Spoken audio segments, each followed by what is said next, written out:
লোকেরা আমাকে প্রশ্ন করে যে আপনি পীর মুরিদি করলেন না কেন, তাহলে তো আমরা মুরিদ হইতাম। অনেকে বলে, সিলেটে বহুবার আমাকে বলেছে যে পীর মুরিদি করেন, আমরা মুরিদ হই।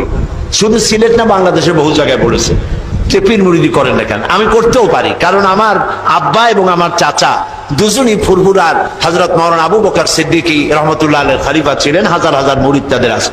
কাজে পীর মুরিদি করলেন না কেন, আর এত ইসলামী দল থাকতে আপনি জামাত ইসলামী করেন কেন, এই প্রশ্ন করলো। তা আমি এই প্রশ্নের জবাব দিতে দিতে শেষ পর্যন্ত বই লিখলাম, আমি কেন জামাত ইসলামী করি। এটা একটি বই, 250 পৃষ্ঠার বই।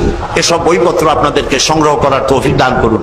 ইসলামী আন্দোলনের সাথে শরীক না হলে আমরা পরিপূর্ণ রূপে দিন কায়েম করতে পারবো না। এই জন্য কোরআন এর শাসন যদি চাই, তাহলে কোরআন প্রতিষ্ঠার আন্দোলন যারা করে তাদের সাথে আমাদেরকে একত্র হতে হবে।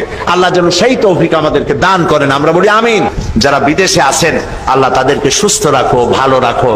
আল্লাহ তাআলা তাদেরকে ঈমানের সাথে রাখো। আল্লাহ তাআলা তুমি দয়া করে তাদের প্রতি তাদের কামাই রুজিতে বরকত দান করে দাও।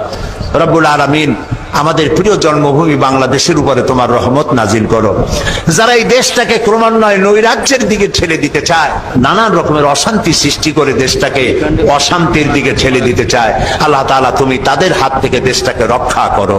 যত যুবক এখানে এসেছে, আল্লাহ সব যুবকদের গুনাহ আল্লাহ তুমি দয়া করে মাফ করে দাও। আল্লাহ তাআলা যুবকদেরকে ইসলামী আন্দোলনের, কোরআনের শাসন প্রতিষ্ঠার আন্দোলনে শরীক হওয়ার তৌফিক দিয়ে দাও।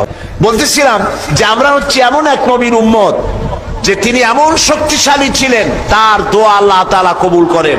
মুখ দিয়া বলা লাগে না, মনে মনে দোয়া করলেও আল্লাহ কবুল করে। সুবহানাল্লাহ বলেন।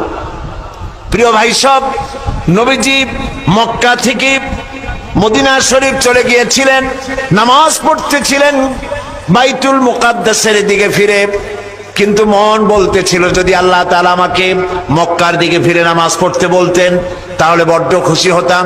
এজন্য তিনি হাত তোলেন না, এজন্য তিনি মুখ দিয়েও বলেন না, মনে মনে চিন্তা করেন জিবরাইল যদি আসতো।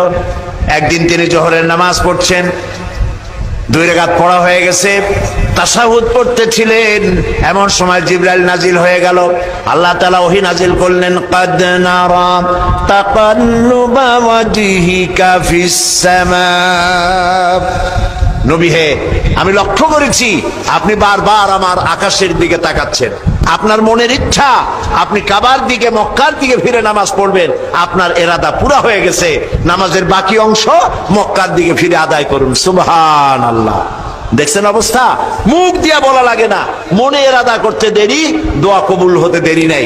হাদিস শরীফ এসেছে, রাসূলের কাছে হযরতে আবু হুরায়রা রাদিয়াল্লাহু